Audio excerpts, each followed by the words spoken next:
Hi, I'm Jay Cutler. I'm the training facilitator for Habitat for Humanity's Cornerstone training program.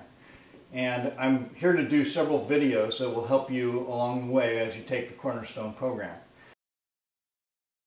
So, I'd like to start out with some safety equipment. We always want to use our hard hats. The hard hat's going to provide you protection because you're going to be working in close proximity with other people. They're all going to have tools in their hands, or they're going to be walking with lumber, or potentially they'll be working above you and things may drop. So the hard hat is a great piece of protection. The other all-important protection is eyewear. You'll want to wear safety glasses, and there may be situations where you're making impact with metal parts and things can kick off to the sides. You want to have your eyes covered. Of course, when you're making cuts or people are making cuts around you with electric saws, and sawdust is going to be flying. And especially if you're making the cut, the sawdust might tend to be kicking back at you. So again, great eye protection. Those are very important. So today I'd like to talk about a few tools. We're going to talk about hammers and nail pulling devices, and I'll give a couple of demonstrations. To start out with, I've got about 4 different hammers here just to show you the different kinds and different types. This one here is probably the most common that we use in Habitat for Humanity. This is a framing hammer, and you'll notice it has a wood handle, a heavy metal head, and if you'll notice the front edge of the hammer here, the hammer head, it's serrated. It has a very waffle feeling to it. The waffle face hammer will give you a little better bite when you're actually making impact on the nail head, and so it slips off the nail less.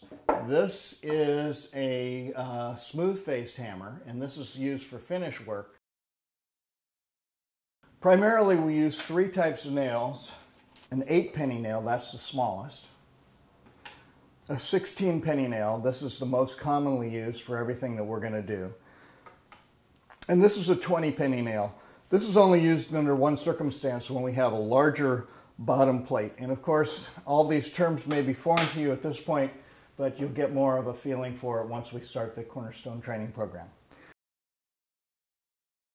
What you want to do when you're hammering in a nail, most people want to choke up on the hammer and grab it close, and then it gets a tap, tap, tap knock in.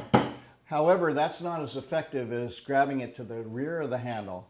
And that way, if you use a wrist flick motion, you're going to get the most drive out of the hammer.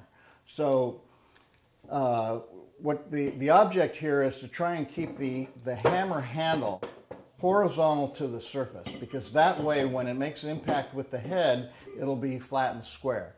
If it's bent down at an angle like this, then the nail is going to want to bend that way. If it's bent at an angle this way, then the nail is going to want to bend back this way. So again, if you're able to, at impact, if the hammer handle is horizontal and parallel to the work surface, that way you'll reduce your nail bending. So let's put this in and then I'll show you how to remove it.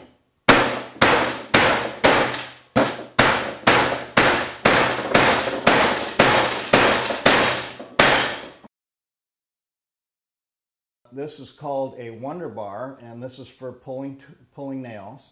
And the nails can be pulled several ways. They can pry up this way, you can pry this way, and then if you slip your the Wonder Bar under the nail like this, you can pry up this way. So there are several different options here. A very effective nail pulling method, whether you're using any of these hammers, but in particular this one, slide the hammer head in as deep as you can and as low as you can to the nail, and then push it to the side, and then pull it out, slide it in again as low and as deep as you can, and pull it this way. And that same process can be used back and forth. And this is an extremely tough piece of wood, so this is not typical, but usually just bending the nail back and forth several times will remove that nail very easily without much effort. And then lastly, we have a cat's paw.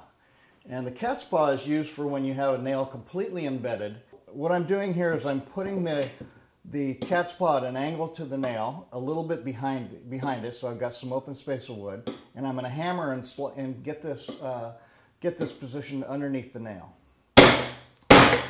Okay, now I'm at a point where I can get some leverage on it, and here comes the nail.